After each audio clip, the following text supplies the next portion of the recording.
Semântica. Semântica é a parte da linguística que se dedica ao estudo do significado das palavras e da interpretação das frases ou dos enunciados. Ela tem por objetivo analisar o significado das palavras em uso, sejam elas nas línguas orais ou sinalizadas, levando em consideração a evolução da língua. O estudo das palavras, semântica, observa somente a palavra, o seu significado, não leva em consideração o contexto. Temos, por exemplo, 5 categorias que compõem a semântica. Temos a primeira, que é a sinonímia. Segundo, nós temos a antonímia. Terceiro, temos homonímia. Quarto, nós temos a paronímia. E a quinta, para concluir, nós temos a polissemia. Então, essas 5 classes é que iremos aprender a partir de agora e que compõem o significado das palavras, o estudo das palavras.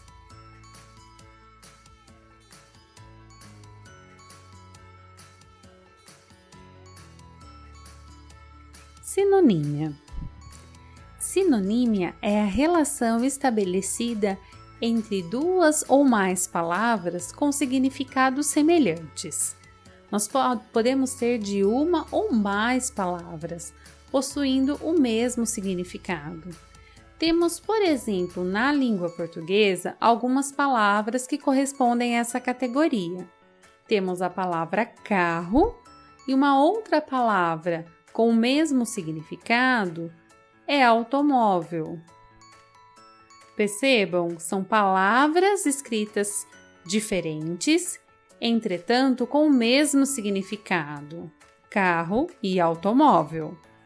Percebam, o significado é o mesmo, entretanto a escrita é diferente. Temos um outro exemplo, moradia. Um outro exemplo é residência.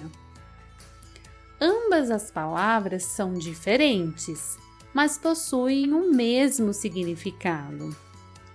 Continuando esse exemplo na língua portuguesa, temos a palavra delicioso e a palavra saboroso.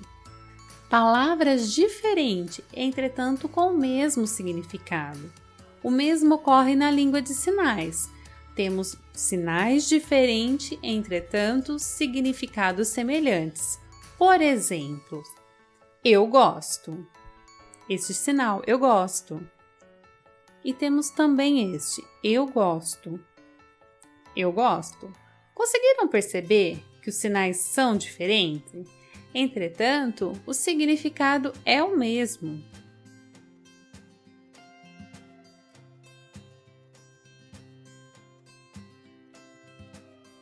Antonímia.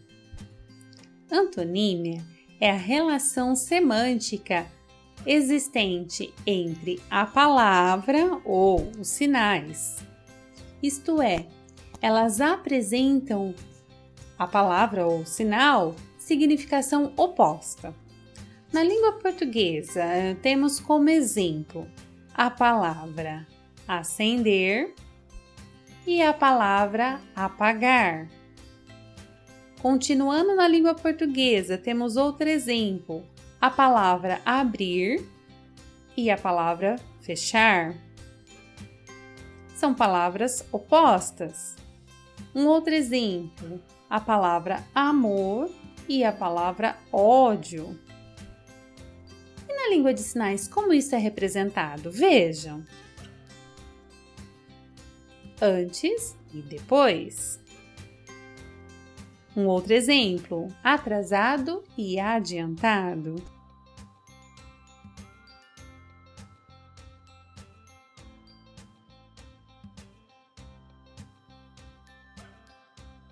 Homonímia. homonímia é a relação semântica entre palavras ou sinais com sentidos e origens diferentes.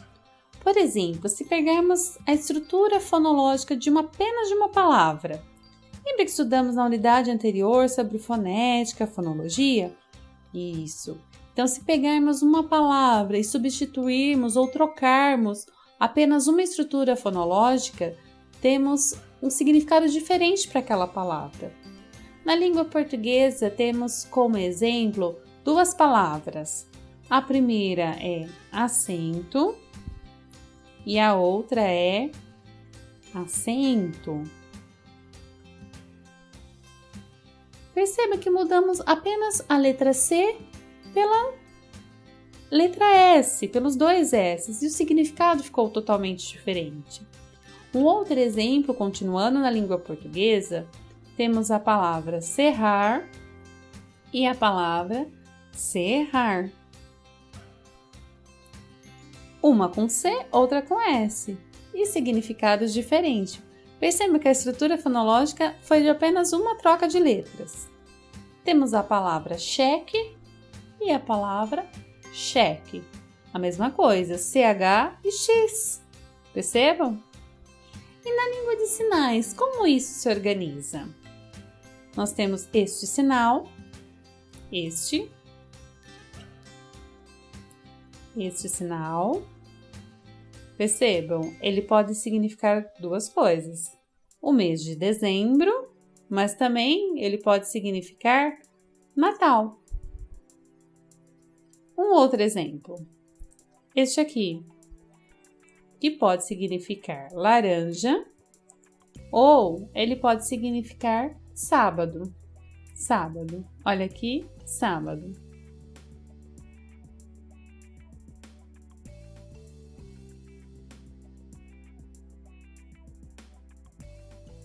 Paronímia é a relação semântica entre palavras, uma ou duas palavras ou sinais que têm significados diferentes.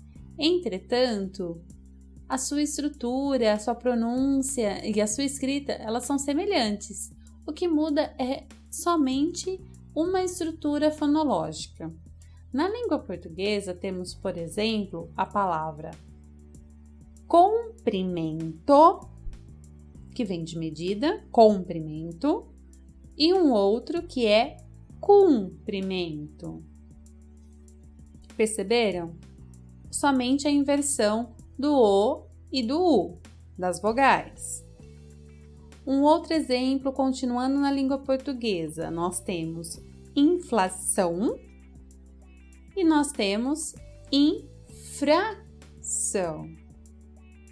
Percebam? Somente a troca de L por R. São palavras parecidas, porém uma estrutura fonológica faz a diferença. E na língua de sinais, como seria? Percebam, o que muda é a configuração de mão, a localização, mas o movimento é o mesmo. O que muda é a configuração de mão.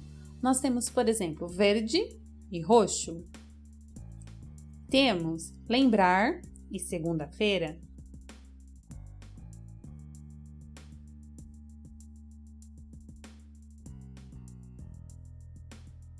Polissemia. Polissemia é a relação semântica que se distingue da homonímia. Por quê? Traz diferentes significados para a palavra, para o sinal, porque está atrelado ao histórico, ao conceito existente nessa palavra ou nesse sinal. Temos, por exemplo, esse sinal, este aqui, que pode significar sábado ou laranja, né? Palavras diferentes que vêm de um processo histórico diferente. Temos, por exemplo, este, que pode significar peixe, peixe, que também pode ser sinalizado assim, ou para sexta-feira. Percebam que está atrelado ao histórico, a um conceito. Então, podemos sinalizar sexta-feira assim, ou peixe assim, Por isso que esses sinais estão ligados ao conceito histórico.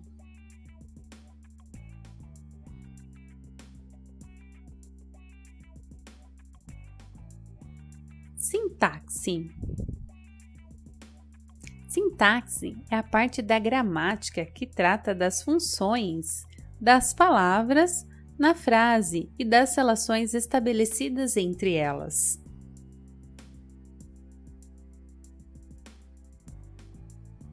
Temos, por exemplo, na língua portuguesa, é obrigatória a forma de escrita, iniciar com um sujeito, representado pela letra S, o verbo, representado por este sinal, e nós temos o objeto, representado pela letra O.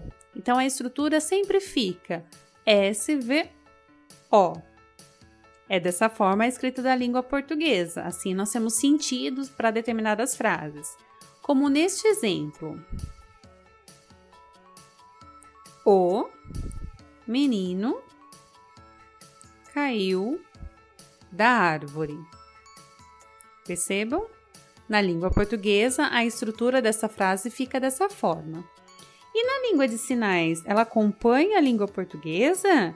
Fica essa estrutura SOV? Não, ela pode ter algumas inversões. Pode ser SVO, ela não vai ser sempre, ela pode acontecer em alguns momentos de ter uma troca. SOV, SVO, VSO, enfim, vai depender. O que é mais importante na língua de sinais é que esse contexto seja claro e que seja espacial, que use esse espaço, o qual vai promover a gramática adequada da língua de sinais. Bom, como vocês viram no exemplo anterior da língua portuguesa, a mesma frase, vou fazê-la em língua de sinais. Só para vocês lembrarem um pouquinho da frase na língua portuguesa, vocês vão perceber que na língua de sinais é diferente. Veja a escrita aqui na língua portuguesa. Agora eu vou sinalizá-la. Veja como vai ficar a mesma frase. Perceberam? Observem. Temos a árvore. Temos aqui em cima o menino e ele caindo da árvore. Percebam que a estrutura ficou totalmente visual, utilizando o espaço.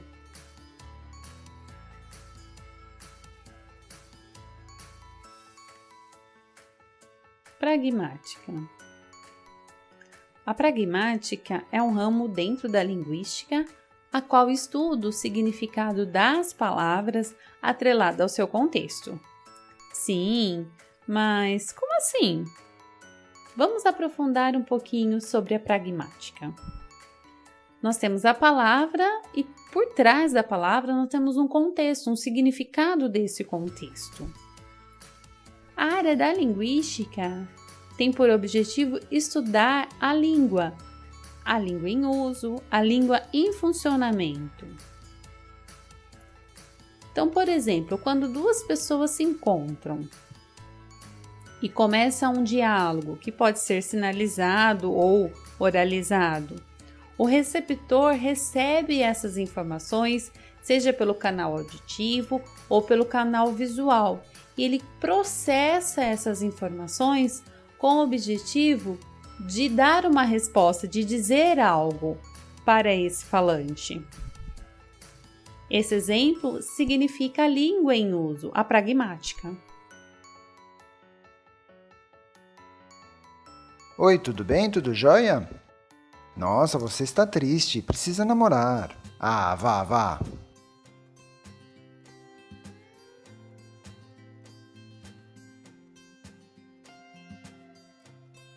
Olá, tudo bem? Você está triste? Calma. Você vai encontrar alguém e vai se sentir muito feliz.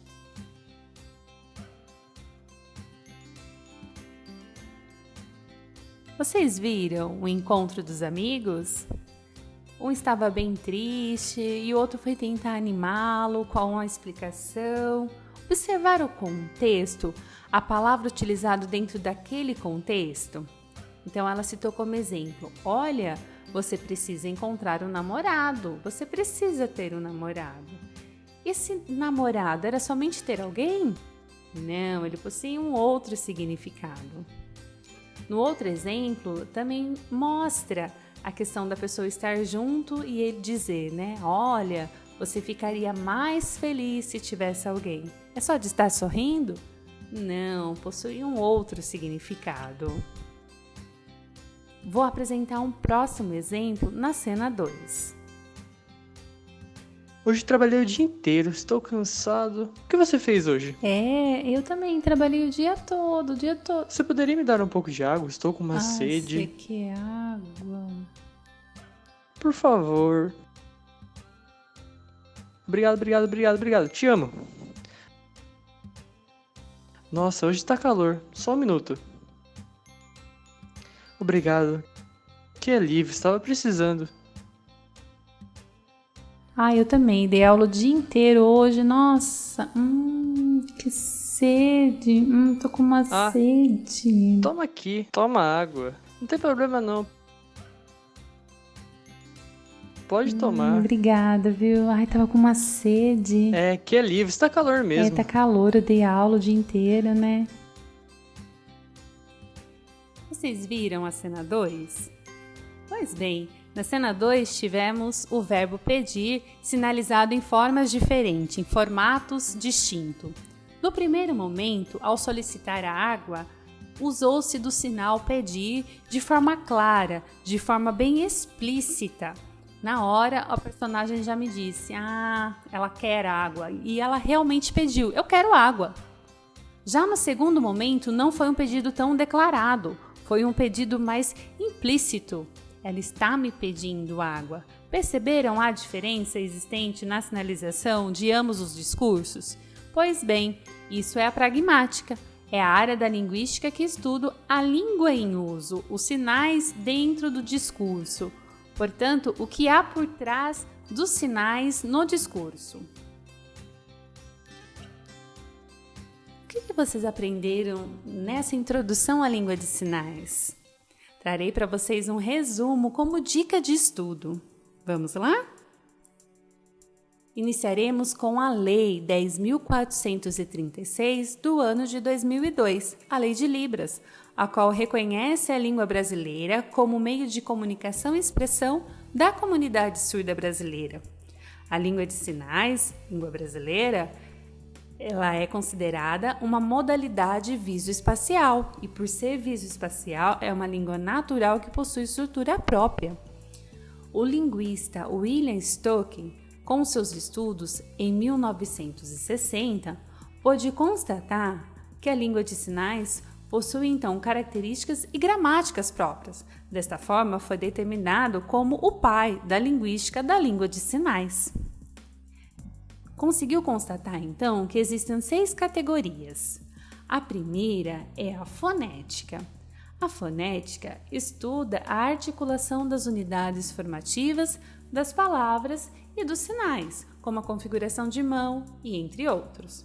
No segundo, nós temos a fonologia. A fonologia estuda as regras que determinam as possíveis combinações dessas mesmas unidades. Em terceiro, nós temos a morfologia. A morfologia, por sua vez, ela estuda a estrutura, a formação e a classificação das palavras e também dos sinais. Como quarto elemento, nós temos a semântica. A semântica tem por objetivo estudar os conceitos e o significado das palavras ou dos sinais. Quinto elemento, nós temos a sintaxe, que estuda a estrutura interna das sentenças existentes, como o verbo, o sujeito, o objeto. Então, como se dá essa estruturação? Em sexto, nós temos a pragmática, que tem por objetivo estudar o funcionamento da língua de sinais, a língua em uso. Espero que vocês tenham um bom aproveitamento e tenham conseguido adquirir um bom conhecimento. A partir de agora, iremos dar início às atividades. Boa sorte!